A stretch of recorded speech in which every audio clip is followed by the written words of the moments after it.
down, that means shutting it down. It's not just going to say, okay, we're going to talk about it. Are they giving them back? So here's a protest today in Boston over the attacks in Syria. Just kind of Syria just killed 70 Alright, so I say 1, 2, 3, 4, and you say, we won't pay for Trump's war. Ready? 1, 2, 3, 4. We won't pay for Trump's war. And I say 5, 6, 7, 8. We will not cooperate. 5, 6, 7, 8. We will not cooperate. 1, 2, 3, 4. We won't pay for Trump's war. 5, 6, 7, 8. We will not cooperate. 1, 2, 3, 4. We won't pay for Trump's war. 5, 6, 7, 8. We will not cooperate. 1, 2, 3, 4. We won't pay for Trump's war. The people of Syria, and so the U.S., it's our responsibility to teach this solid lesson. But is Trump really, Donald Trump, the President of the United States right now, is he really going to play the moral card? We have to remember, and I think we have an obligation to encourage our friends, our families, and our co-workers to remember that this is the same Donald Trump that just weeks ago rolled back dozens of environmental regulations designed to halt the continuing onslaught of climate change around the world. And I might add that global warming and drought in Syria is an undeniable factor in the causes of the current chaos in Syria. This is the same Trump that tried to pass a healthcare plan that only works for the rich and put the poor out to die. This is the same bully Trump who is cutting Meals on Wheels, cutting funding to the Department of Education, the EPA, public transportation, and tons of other social service programs that help all working people in this country and disproportionately help poor people, women, and people of color. So when Trump claims that he's doing this out of morals, I think we have fair ground to question him on this and to challenge him on this. We can confidently say that Trump and the United States government have no place seizing upon a brutal tragedy like these chemical attacks to strengthen U.S. imperialism. Alright, so let me consult my I can say whatever I want. If you guys can say whatever you want, I can say whatever I want. Yeah, fuck you.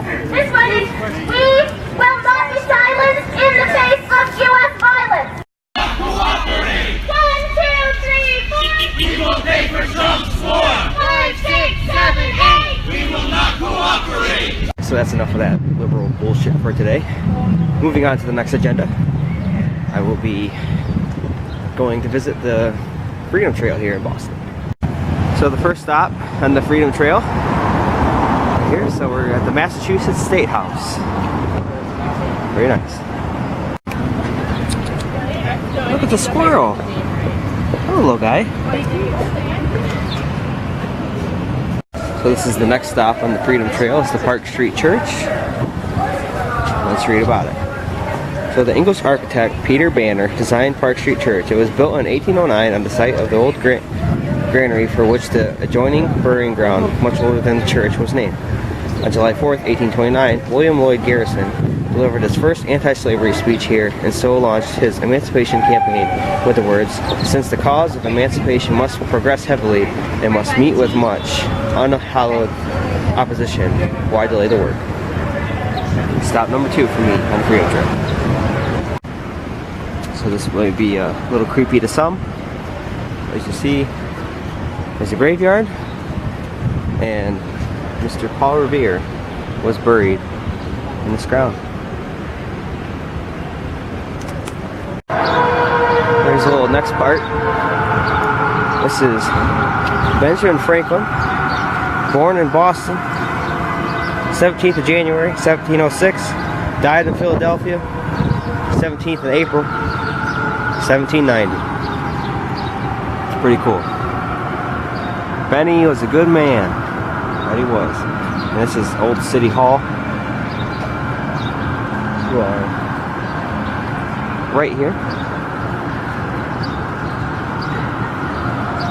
So let's go inside.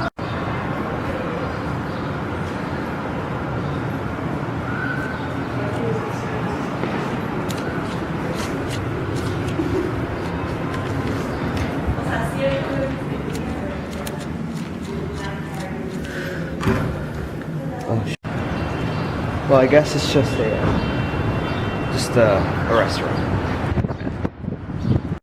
So this is Josiah Quincy. He was a Massachusetts senator and congressman from 1804 to 1813, judge of the municipal court, mayor of Boston from 1823 to 1828, and he was the president of Harvard University. I swear on my life that this is the first time I've ever seen McDonald's in Boston. Like, I totally forgot about McDonald's. McPick 2 for $4? Is that really what it's like here in Boston? Dang, I guess I get a medium fry. Anyways, I digress. Yeah, I've never seen a McDonald's in Boston until now. Ooh la la, fruit market. Get your fruits here. Happy Easter. So this is the Old South Meeting House, where the Boston Tea Party began. This is where the meetings were held. Isn't that awesome? Holy cow, that's really cool. It's not every day you learn this neat stuff here on my YouTube channel, but when you do, you learn some pretty cool stuff. Here's the Great Hall. The Great Hall on the second floor is open for visitors.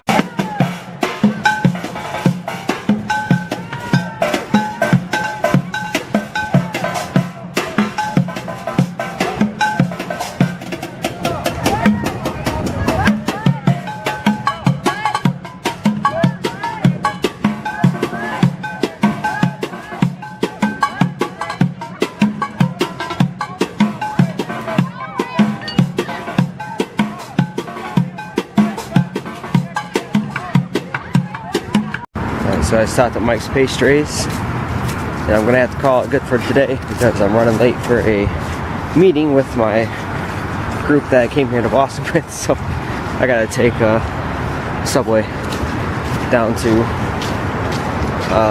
where the Prudential Center is in Boston.